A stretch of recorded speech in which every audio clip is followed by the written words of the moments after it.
and you didn't tell me about these things that would have come to pass? I've been hearing about Israelites speaking about these things, and I done gave you over $100,000. Yep. I done gave your ass over $100,000 of my money. I've been catching a bus. I could have used that money to buy me a car, store food, stock up. And your ass goddamn don't have any answers? Yep. They gonna start gutting these, but they gonna start doing that shit like prison. We gonna burn these churches down Burning these out of churches anger. Little things like how you saying, like, oh, a family might be in need right now. Like, people are getting laid off of their jobs, losing their jobs, and so on and so forth. So they may not have the money to be able to go in a grocery store and go get $200-300 worth of groceries. But they gonna go to their church. Oh, this is my church, my pastor. I've been paying tithes here. Hey, can I hold $500? And that's when they gonna come back, man. They'll come back, yeah. Like I said, violently. And what it says, smite the shepherd and the sheep shall scatter. Because when these people start to see their pastor get killed right in front of them and God ain't protecting them, they gonna all go in a frenzy. They gonna see pastor just drop dead. Everybody gonna run out the goddamn churches, and they're gonna look for another group because they're sheep. The sheep need a shepherd to guide them and teach them because they don't have no answers, and they can't just open up the book. What does the scripture says? How you go to the seer or the prophet and one of them says, I'm not learned. You know, so they really gonna be trying to open the book and read it, but they're not even learned or qualified to even suck through it or comb through these scriptures the right way. So they have to go to people that's learned and have the understanding, which are the prophets and the men of the Lord, man. That's right, bro. The Lord is creating this scenario to the point where you have to either get down or lay down, really. You keep going? It says, verse 8, and it shall come to pass that in all the land, saith the Lord, 2 parts therein shall be cut off and die. Yeah, we're living in that land where 2 parts therein shall be cut off and die. All right, there's millions of Israelites that's dwelling upon the in the land of America, partying and bullshitting, man. That's right. And this pestilence outbreak, amongst other, the famine, which is a scarcity of products, distribution products, that's not going to be pushed in your supermarkets. A lot of you are going to die from scarcity of products, man. And they're going to hunt down their next door neighbor, because you got to think how these apartment buildings is closed off. When shit hit the fan, cops are not going to be able to answer all these different calls that's going to be buzzing, man. When these people are robbing in this neighborhood, these people are robbing in this neighborhood, millions of people are scouring for food and products and things of that nature. Cops can only do so much.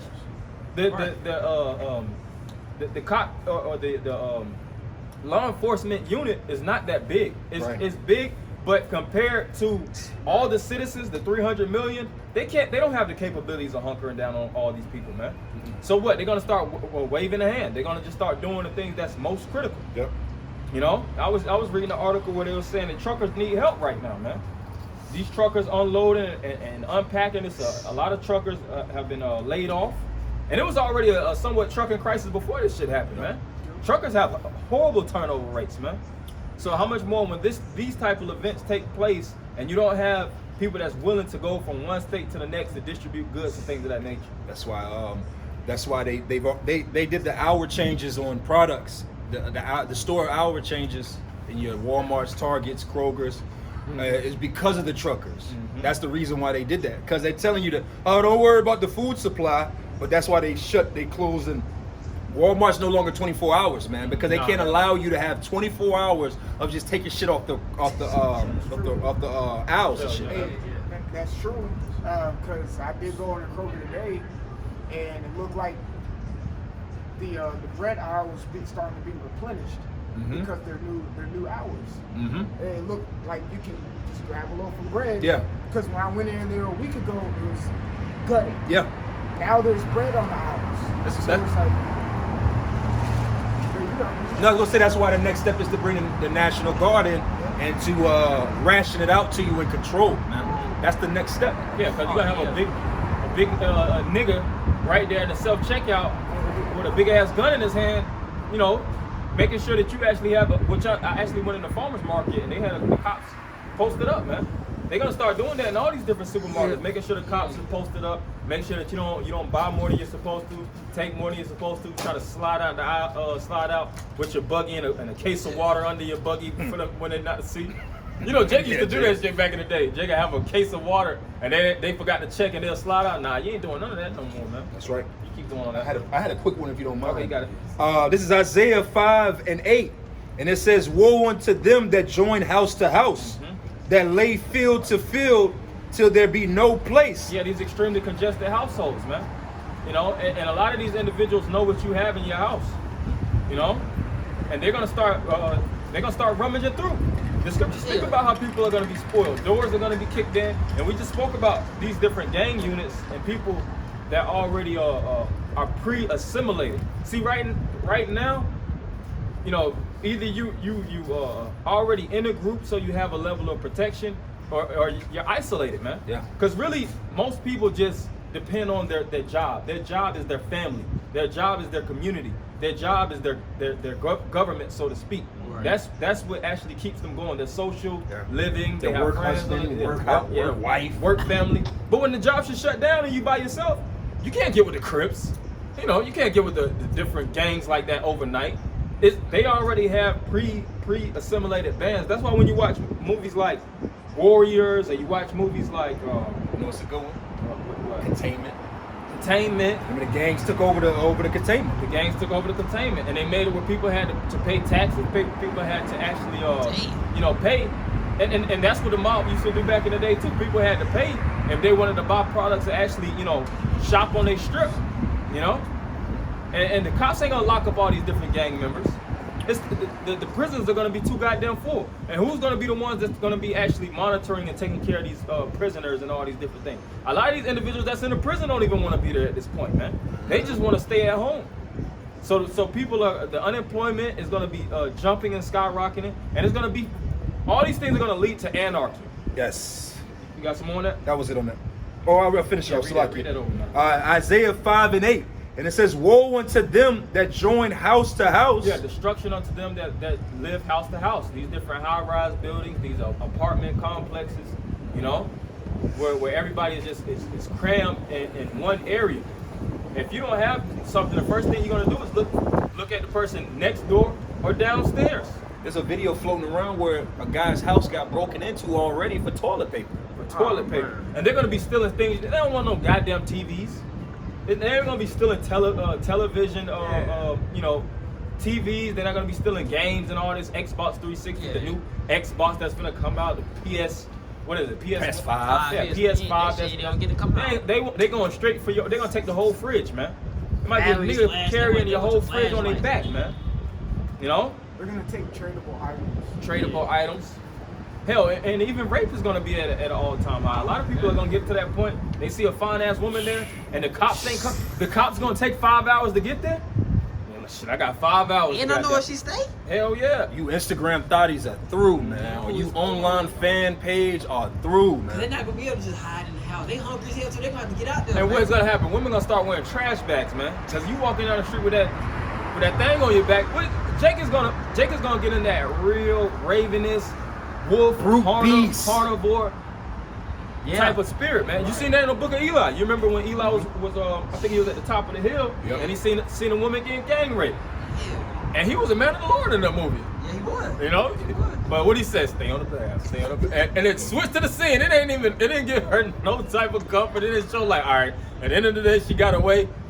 Her ass got raped and probably killed. And probably got ate. It's getting to the point. It's gonna get to that point where you have to care the fuck less, man. That's a spirit. I was just saying that. I was just saying that to my rib. I was like, man, just because you got to prepare your people in your household for what's to come to a certain extent. So I was like, man, it might get so bad out here. You gonna hear the screams of women getting raped down the way from you, and you gonna have to sit in your house and worry about your child, your children, your woman, your siblings, because you can't go on no Captain Save-A-Hole. That Captain Save-A-Hole spirit is gonna get a lot of men clipped, man. A lot of them killed. It says vigilante. Yeah. Trying to be Batman, and man, that shit ain't gonna work. None of that is gonna work. If law enforcement is gonna quit their jobs and get the hell out of the areas, what the hell can a nigga do on the street trying to play vigilante? You gonna get your first interaction, like how Kick-Ass was with he got his fucking ass kicked, but it ain't gonna be no ass kick. Jake just gonna pull out a gun, see you in that outfit, bang. Yep. Keep going. Movie over. It ain't gonna be no Jake got them saving the world. Hey, that's a female. They're gonna treat your ass like that. Hey, that's female. get over her. That's a female. This is a gun. She better Yeah, this is a gun. And you're dead. Hell yeah. End of that. No next scene. You ain't getting your own movie. None of that.